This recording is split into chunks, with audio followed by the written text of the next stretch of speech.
Welcome to a Milk Market Tidbit for the April Dairy Products Report that USDA released yesterday afternoon.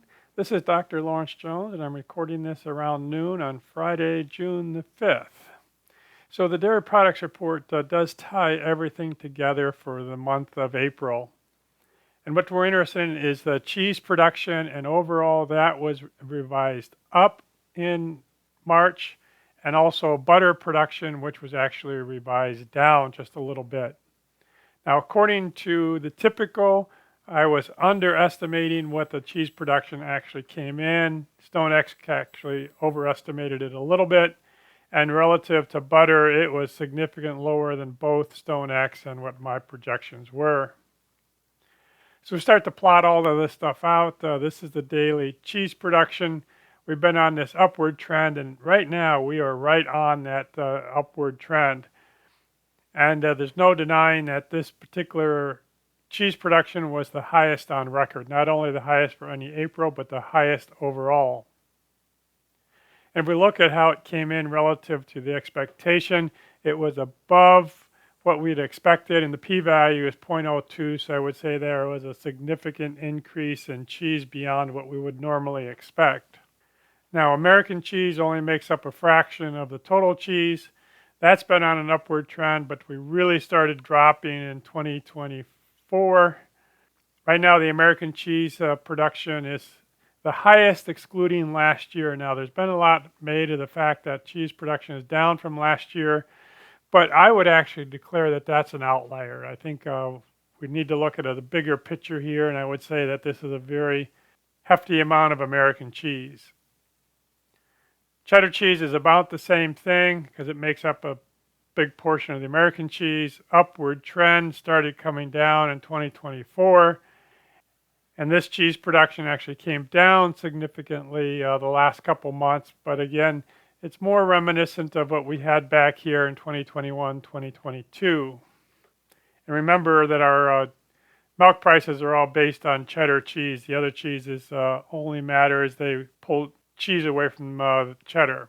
Now the cheddar production was actually a little bit lower than we had expected, and again that p-value would suggest that that was a statistical difference to the downside. So again, cheddar production has been abnormally low at the moment. But the big story is the Italian cheeses, which is the bulk of the cheese. Again, we've been on this upward trend, and we just really accelerated in 2024, and this is the highest Italian cheese that we've ever made. Most of the Italian cheese is actually exported, so this is probably more of a comment on what people are making for exports than anything else. Whey production has been coming up. We were in this long-term trend, and we're exactly right on it. Again, we were down significant in 2025. Whey, I think, is going to go under a significant change here, and basically the story is the same one I got from my son-in-law. Said I used to buy whey powder, mix it up and drink it because he's a big CrossFit person. He goes, but I quit doing that because now I can just buy something like the Fairlife Core Power. It's got just as much protein. It's already made and it tastes a whole heck of a lot better. So I think whey has kind of gone through a fad and is now probably going to come off of that. Butter production has been also increasing, and we've had more fat in milk, but this is the long-term trend. Significant uptrend started in 2024, and this is the highest butter production for April, excluding the outlier that we had during the pandemic. So again, a very hefty amount of butter was made in April. And in fact, if we look at our expectations, it came in above what was expected, and the p-value would suggest that was a significant upward trend there. Non-fat dry milk is the one that's been really driving class 4. It ran up to about 230 on the spot market, but it's declining. And part of that issue is we've been on this upward trend. The recent production is starting to head back up to that. And where we are right now is definitely above all of the values back before the pandemic. And there are a couple values up here that are above where we are, but overall the non-fat dry milk is really starting to increase in its production. Ice cream has gotten extremely popular and it's taken a lot of the fat, so we've been on a downward trend, but that really started changing, and then ice cream production is actually on an upward trend at this point. Yogurt continues to be strong. Again, that's part of the protein craze. Started coming up here in 2024, and we've got a very strong yogurt production.